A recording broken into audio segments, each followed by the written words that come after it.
Ayong buntag guys, ako'y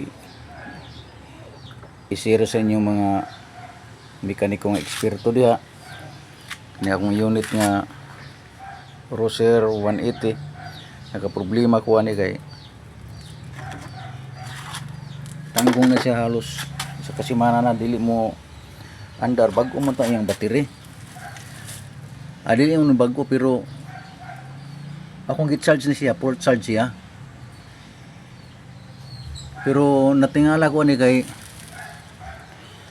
dili na magani siya mo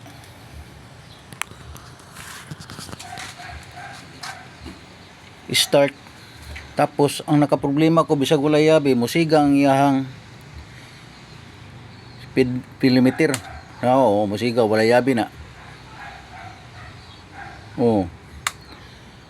Pag yabihan nimo pod siya, di bibihan ako Oh.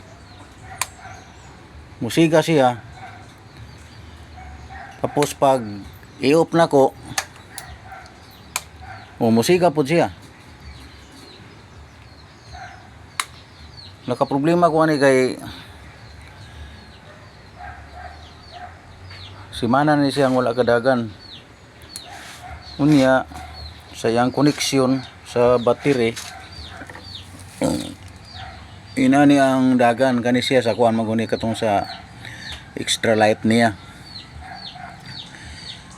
Tapos ang iyahang mga wiring wa po kibalo ani.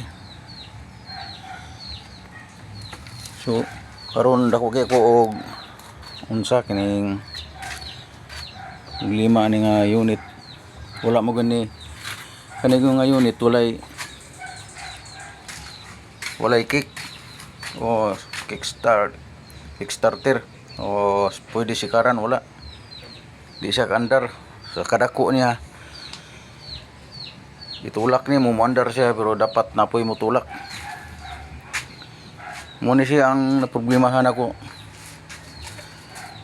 mga guys sa itong mga mekaniko nga medyo taso experience aning na Cruiser.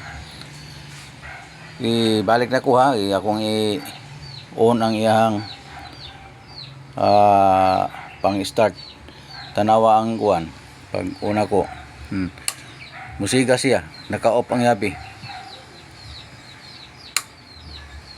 So unsa kay problema ni no hindi po na ko madala ni og siya kay bugat.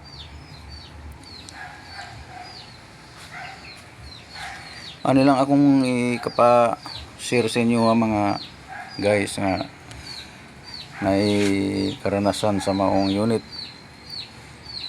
Okay pa man ang iyang magina, may problema. Ug salamat kayo sa pag tanaw sa akong video ta makahatag mo og pamaagi kung unsay dapat na kong himuon ni. Kana lang ug daghang salamat sa inyong pag tanaw sa akong video.